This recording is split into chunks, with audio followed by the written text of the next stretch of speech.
Hola, hola, Bafeto. Welcome to All Things Football with Bakang. My name is Bakandi Poko and I'll be pushing this movement. This movement is moving, but it's not moving as expected. So let's please don't forget to go comment, like, subscribe, and share. We're still chasing 200 subs on YouTube, so please, guys, let's do the right thing. Just a reminder that we also have a TikTok page, All Things Football with Bakang. Please go follow the page and let's engage on the short clips that I posted. So we're going to start with the national matters once again. As you know, our under 17 boys are currently partaking in the FIFA Under 17 World Cup. And we have good news. The boys managed to make it out of the group. So we had Bolivia, we had Qatar, Italy, and obviously South Africa in that group. And we finished second. In the first game we played against Bolivia, we beat them 3-1. It was a very good showing from the boys because we got a red card in the first half. Sive Palmer, the right back, got a red card in the first half. There was a VAR review, and yeah, it was a deserved red card. And surprisingly, we scored all the goals after we got the red card. So good showing from the boys. And yeah, it was a good start to the tournament. At least Umpumet Sekhoto managed to slot in at right back after we got the red card, and he gave us good shape. In the second game, we played against Qatar, the host nation, and yeah, it was us against Qatar, the players, and the 12th man. So it was not the easiest of matches. We have this thing of conceding in the early stages of the match, and it happened against Qatar. It happened against Italy also. So I don't know whether it's a lapse of concentration from the boys or they take a bit of time to settle into the game or what. But yeah, we always concede early, and it's something that we have to fix going into the knockout stages. So we drew with Qatar, the host nation, and now it was all left for the last game, which was played against Italy. Not the best of matches from our boys. Amajimbos lost 3-1 to Italy. So that, despite the defeat, we still went through as runners-up of the group. We needed Bolivia to beat Qatar or to end in a draw, and the match ended in a stalemate of 0-0. So our boys went through. Now we're facing a tough challenge. We're going to play Japan in the knockout stages, and Japan won their group, and they're actually a very decent side. It's not gonna be an easy match, but I do believe in the boys. I had a few complaints, especially on Twitter. Guys were complaining about our defending. So I just wanted to remind you guys that we're playing with a new center back pairing at this World Cup. So we usually play with Kaya Nzimela and Bikem Kokosi. They both play for Kaizer Chiefs, and both defenders are now injured and they're not part of the World Cup squad. So imagine at the COSAFA qualifiers, we had the two guys as our center back pairing. At AFCON, we had the two guys as our center back pairing, and now we don't have both defenders. So now we it's basically trial and error at this point. We didn't play a lot of friendlies as we would have loved to before going to the World Cup. So now our boys are actually being tested there.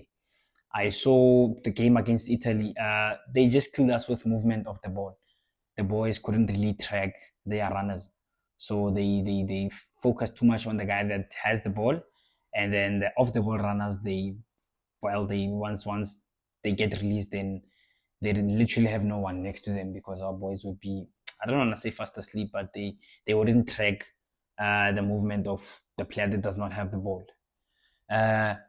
And another thing, the left back that is Tumi Motapo. I remember at AFCON, I was asking myself whether is this the best left back that we have for this age group.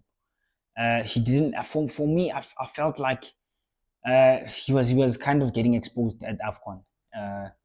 I remember most attacks were coming from his side, but I must say the boy has really improved this game. He's been showing great performances at the World Cup so far. So big ups to Tumi Motapo. even our new centre back pairing, Luke Hendricks and Martinez. It's a new combination. So yeah, the boys have done nothing wrong. We threw to the knockout stages, so big ups to the boys and our goalkeeper Lwandi Soradebe. Yo, what a goalkeeper! This boy is one for the future. I think we sorted in the goalkeeping department because there's Fletcher Lowe, and now there's also Lwandi Soradebe. I'm just hoping that the boys are not gonna get lost in the system and that they soon going to represent Bafana. He's a top goalkeeper. I remember when the AFCON started, he was suspended, so we had to start with Kiabezu Morake. The boy wasn't so settled in the first game of the AFCON, and understandably so because it's AFCON. The boys are young. You have to keep in mind that these boys are still young. They below the age of 17, so there's still a lot of room for improvement. So we mustn't be too harsh on the boys. But I remember the Morake's first AFCON game was a bit of a shocker. He didn't look settled at all. And then when Lwandiso came back in the second game of the AFCON, I could see that no, the boy has so much confidence. You could tell that he's the number one. So he's also showing it at the World Cup, especially now that we have a new centre back pairing. He gets a lot of shots at goal, and yeah, he's doing a marvelous job in the post. With regards to the defenders, there's also Siva Palmer. So remember he got a red card against Bolivia in the opening game of the World Cup, and then he missed the game against Qatar. And then I hear that I actually didn't see that happening, but then I read about it after the match. So he was not.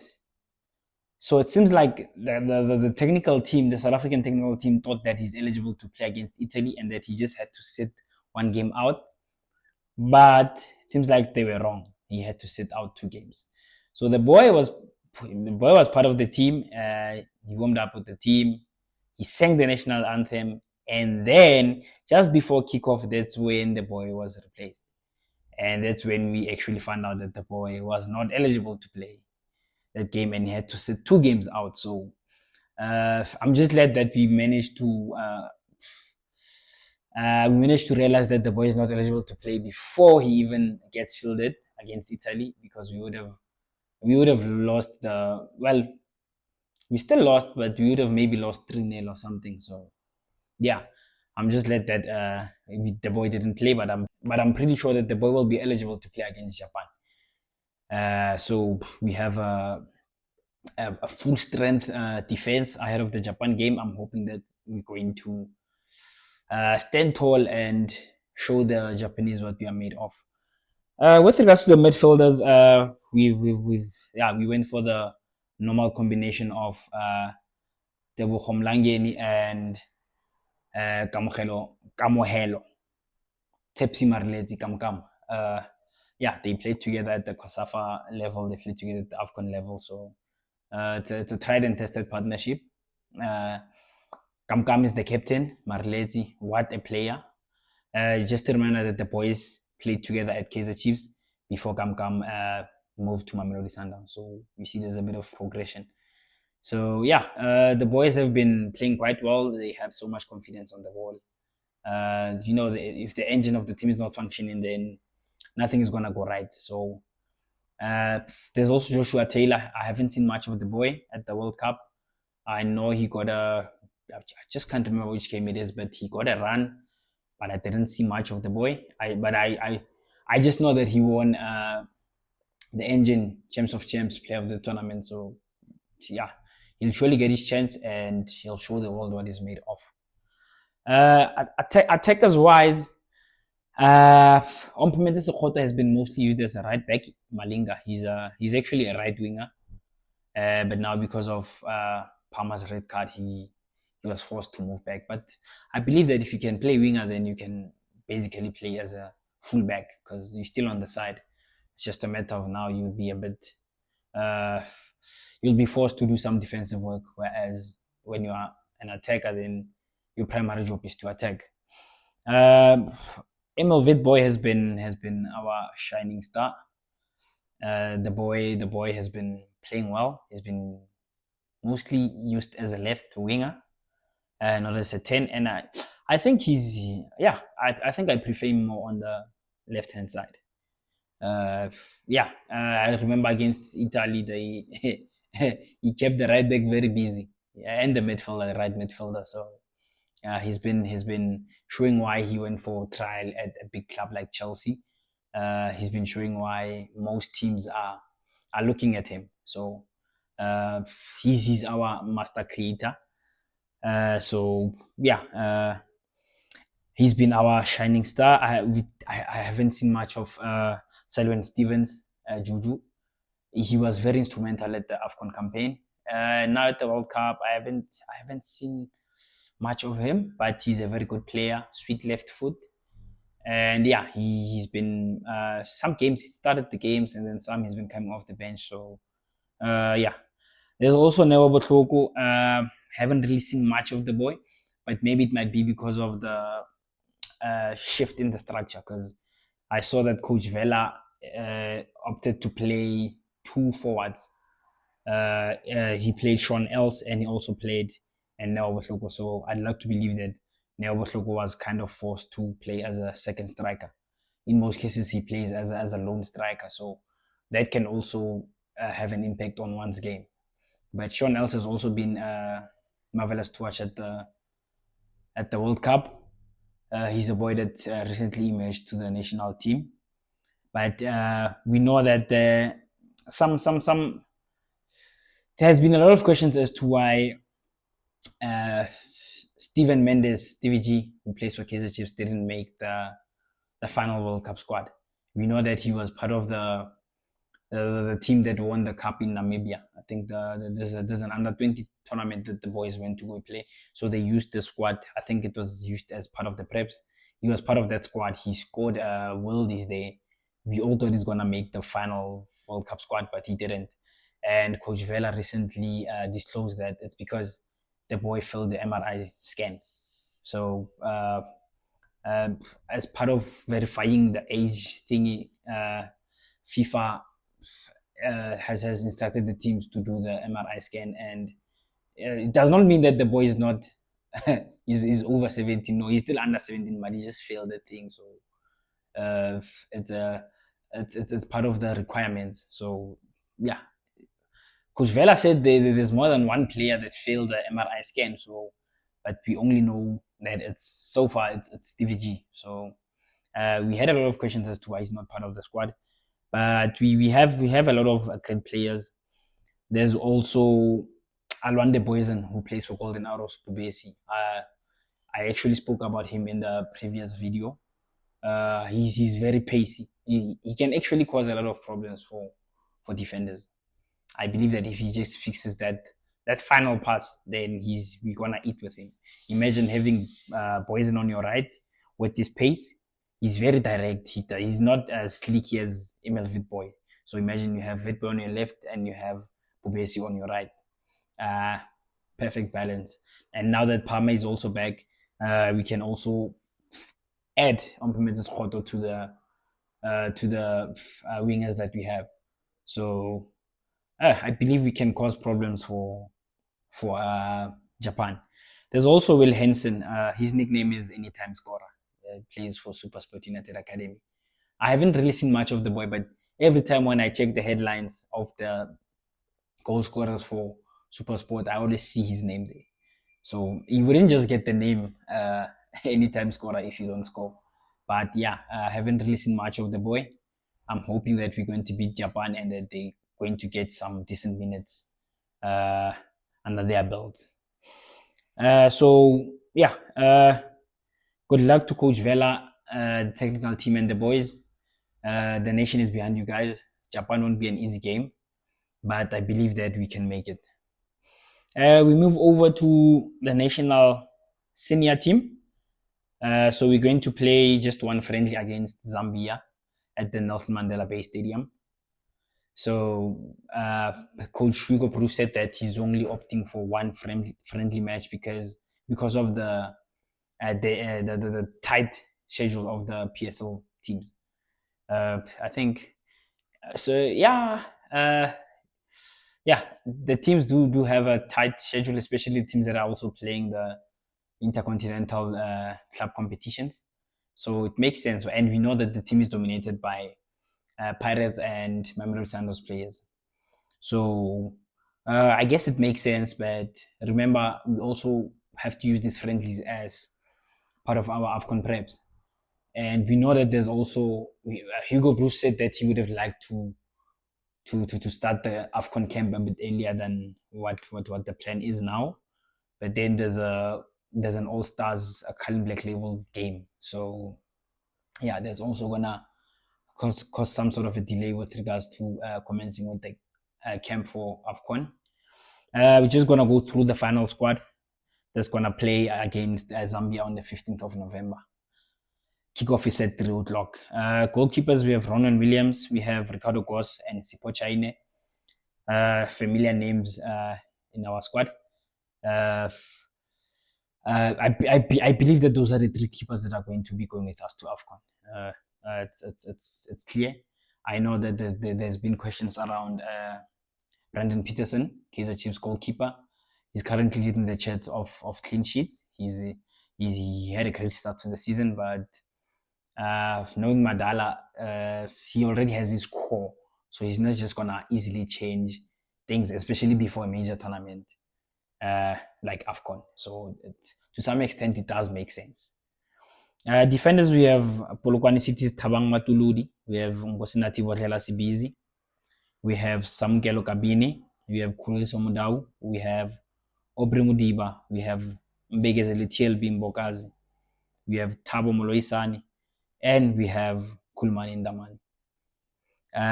Yeah, familiar names. All these guys were part of the squad that played in the last World Cup qualifiers. So as you can see, continuity. Madala is preparing for AFCON. There's no time to play now.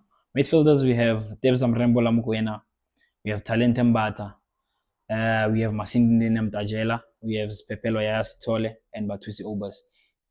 So the new name here is John Wick, Masindi Nemtajela. Just some time ago, John Wick was playing in these Gasi tournaments. Next thing, he found himself playing in the NFT. Next thing, he was at Maruma Gallant, and now, voila, Pirates, Bafana collab. What a player. He's a very good player. He gives you all elements that you want in a midfielder. He can go deep, drop deep to go collect the balls. And even if it's deep, he gives you that progression into the final third. So I believe he's very good. He can carry the ball. That's why he complements Danson so much when they play together. Because Danson is a good ball carrier, progressing to the final third of the pitch, or rather of the opposition's half.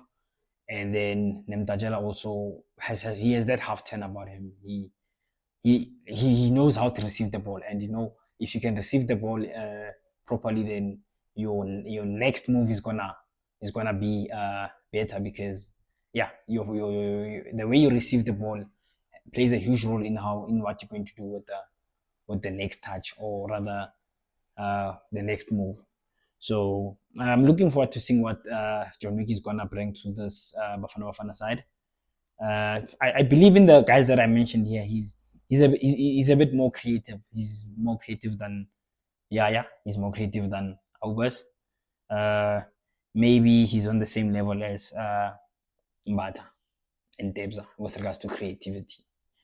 And then the attackers, we have Ozwen Apolis, we have Evidence Wanasisi Mahopa, we have Keleto Makhalwa, we have Mohaun Kota, we have Lyle Foster, we have Tepang Moremi, and Sipo Masterchef Mbule. A notable name here is Keleto Makhalwa. We've been crying for the boy. Actually, since from last season, he topped the assist charts last season, and we're wondering why is he not getting recognition from Madala.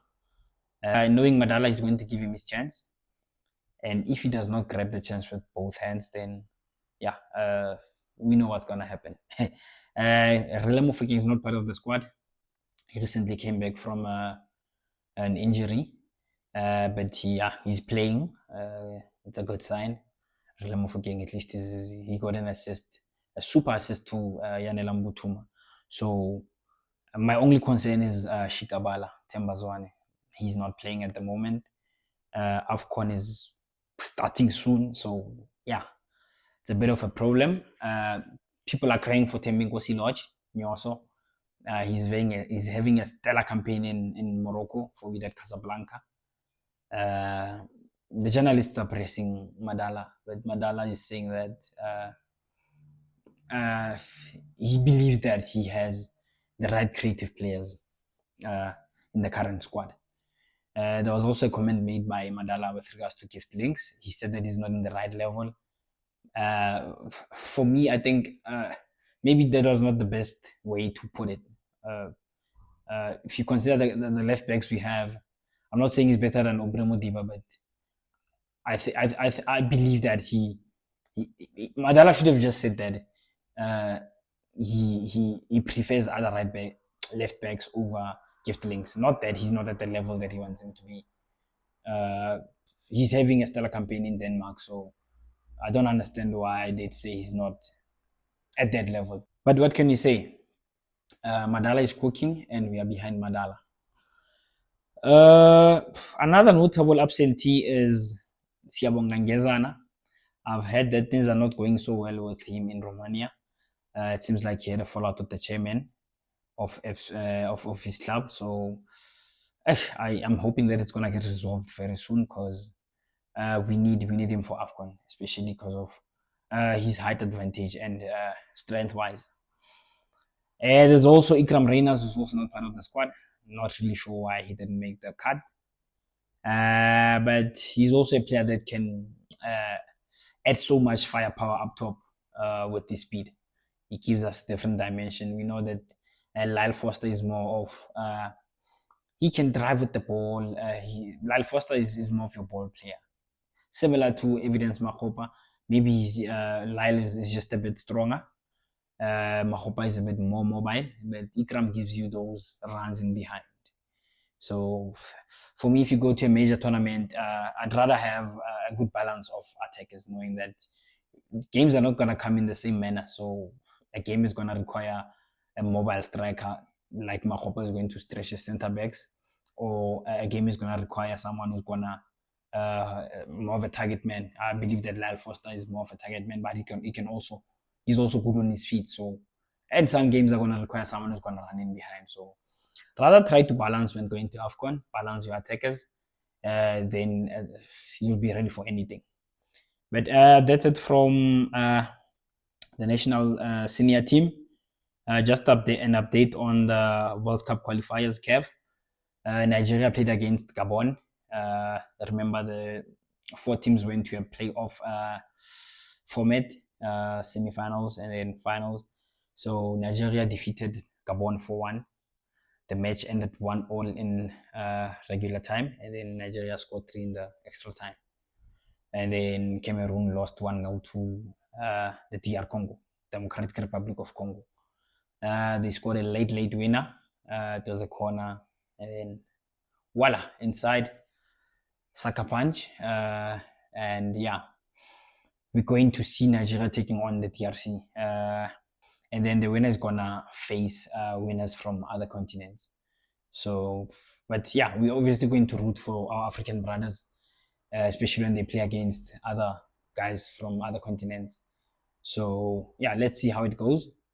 There was a bit of before the Nigeria match, when the guys had that Abongile Tom is the official that's gonna take charge of the Nigeria game. They were apparently some letters were sent to CAF, complaints that why should a South African referee take charge of a Nigeria game. I didn't know that it's that deep, guys. It's really that deep. But then there was a controversial moment with regards to Abongile Tom penalty. Apparently, it's a clear penalty. I didn't see the footage, but I saw a picture. The Nigerian defender was literally pulling the shirt of the attacker, which is the Gabon player, inside the box. And a cross was being played. Seems like a cross was being played.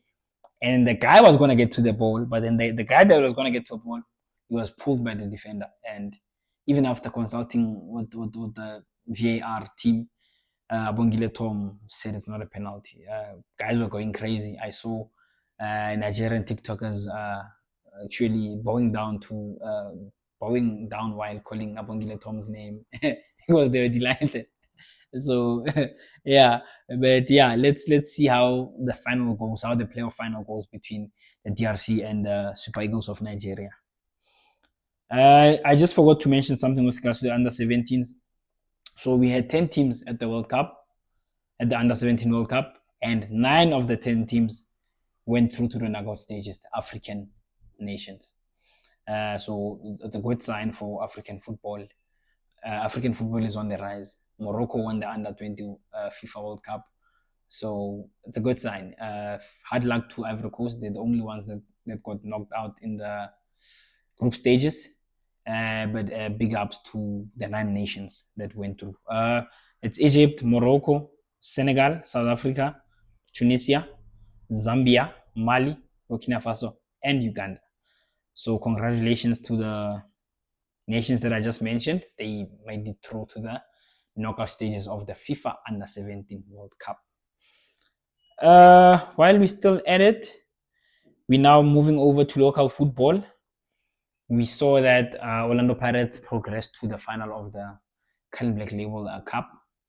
They are going to play Marumo Gallants in the final. The final is going to be played on the 6th of December at the Peter Mokaba Stadium in Polokwane. I'm happy for the guys in Polokwane. They deserve a final, especially at least there's a big team in Orlando Pirates. I'm pretty sure the sponsors are also happy because yeah, one big team in the final, then it guarantees you that the tickets are going to get sold out. So looking forward to the match. Coach Alex Lafitte is cooking with Marumo Gallants. He had a good start. You wouldn't think that it's his first season. He's doing marvelous things. We saw with Ndlondlo. He's playing him as a false 9, and yeah, he's on fire. And by the way, please guys, let's please vote for Ndlondlo. His goal got nominated for goal of the year or something at the awards. So I'll make sure that I post the link on my social media platforms, and then let's please vote for Ndlondlo.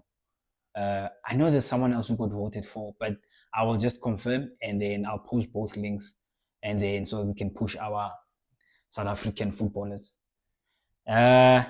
So yeah, that's it for local football. We're just gonna move over to the CAF competitions. So the draw was conducted on the 3rd of November in Johannesburg.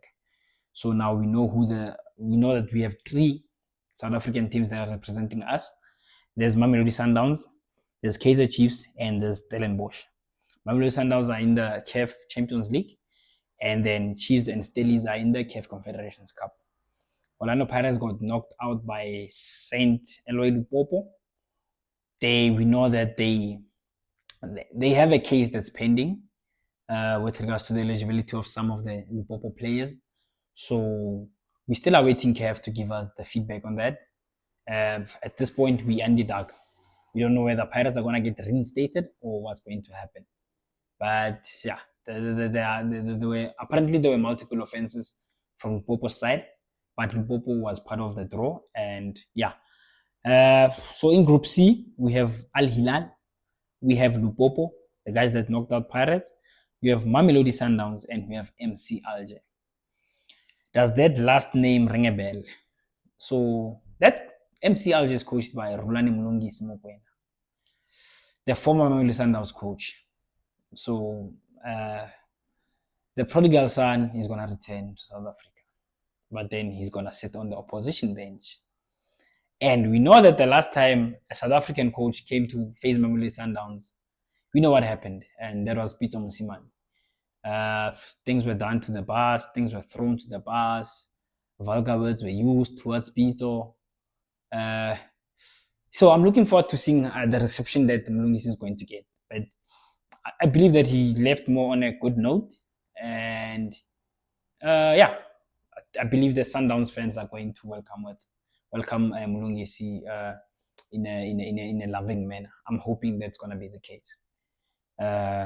So yeah, this is gonna be like a group. There's also with Lupopo, we know what Mukoko did, and now there's a bit of relevance with regards to having the team that knocked out Pirates in the same group as Mamelodi Sundowns. So I believe this is a very interesting group. Al Hilal are not an easy side to play, and guys, it's not the Al Hilal who's this guy, Darwin Nunes, Malcolm. No, there's Al Hilal in Saudi Arabia, and then there's an African Al Hilal. So it's that one, but they not gonna be a walk in the park. So this is gonna be a very strong group. And then with regards to the South African participants in the CAF Confederations Cup, Stellies have CR Belouizdad. That's Mayo's parent club, Kanyisa Mayo. There's Stellies, there's Sindinga Black, and there's Otoho de Oyo. I only know Stellies and Belouizdad in this group. And then Kaizer Chiefs, they have Al Masry from Egypt. There's Kaizer Chiefs from South Africa. There's Zamalek and there's Zesco United from Zambia. I know all the 4 teams. So yeah, it's a very tough group, very tough group. But I'm excited that Chiefs got they're going to play North African teams. I believe it's gonna be a good test for Amakosi. These North African teams, they actually play good football. Yes, they do have those antics, they dive and everything, but they are technically good. They don't play your route one football and everything. So yeah, I want Chiefs to face teams that play that type of football, and then they'll only get stronger from facing such teams. So I'm actually excited, and yeah, I'm looking forward to seeing what's going to happen. The first game for Chiefs is on the 29th of November at Peter Mokaba against Zamalek. So yeah, that's it from my side, guys. Please don't forget to do the right thing. Please like, comment, subscribe, and share. Please, guys, let's get to 200 before the year ends. That's the goal. Danko bafethu. Re fela diski ya rona bafethu. Diski ya rona bafethu. Danko.